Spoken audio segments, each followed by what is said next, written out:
Mais o corn na may 9% protein. Rice bran o darak, yung D1 po, na may 9.5% protein. Black soldier fly o BSFL na may 50% protein. CM o copra meal na may 22.40% na protein. MO o moringa oleifera na may 31.50% na protein. At ang Madre de Agua o Tricanthera gigantea na may 18.21% na protein. Ito po ang mga pangunahing sangkap na gagamitin natin sa paggawa natin ngayon ng layer feeds. Napakadaling hanapin, napakadaling alagaan, napakadaling itanim. Mga kapalmers, sa kabuuan ho ng video ito ay makikita ninyo ang mga ratios o mga timbang sa lahat ng nabanggit kong mga sangkap. Kaya, wag na natin patagalin. Start tayo!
Ito na mga kaibigan, mga kapalmers, ang aking backyard poultry. Kung titingnan nyo po, ang lulusog nila, no? Ang lulusog ng aking mga manok dahil po dyan sa, yan, kung mapapansin nyo ay gustong gusto nila yung mani-mani. Yan po ay tinanim ko kasi naubos na nila yung mga damo. Kaya nagtanim tayo ng mani-mani. Napakabilis lang pong dumami yan. Napakaganda pong patukayan. Alternative feeds sa kanila. Kaya po, nakakat ng halos 50% o mahigit 50% ang gastusin ko sa patuka.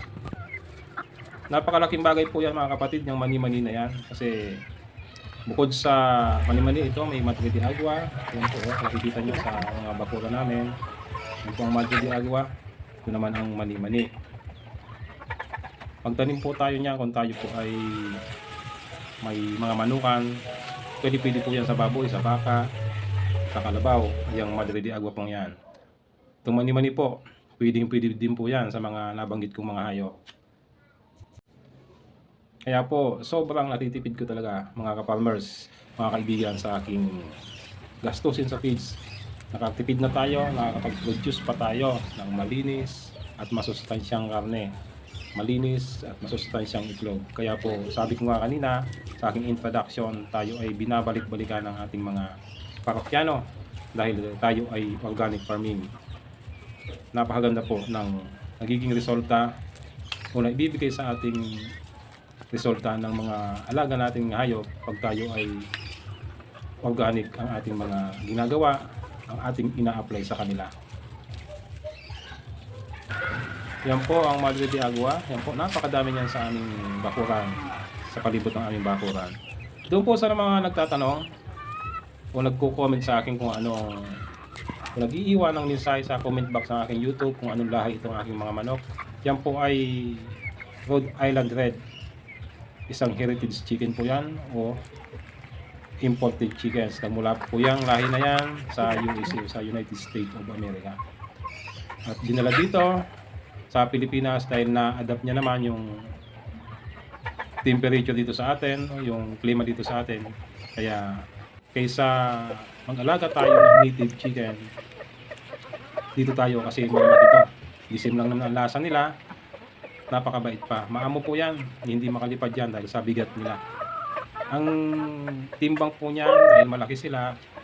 Ang hen po niyan ay 3 to 3.5 kilos. Ang roster o yung tandang ay umaabot po ng 5 kilo yan mga kapatid. Yun yung kalaki. Ang mga lahing yan. Pero depende po yun sa pagpapalaki natin, sa pag-aalaga natin. Pero kung hindi din natin nabibigyan ng sapat na nutrients ang kanilang mga kinakain, ang kanilang feeds, kahit malalaking lahi po yan, hindi po bibigat yan o lalaki ng maayos yan.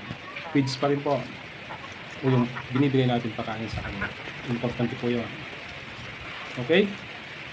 Sana ay napasaya ko kayo mga kaibigan.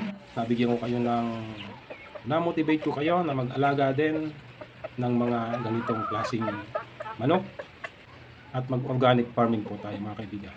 Maraming salamat po sa inyo.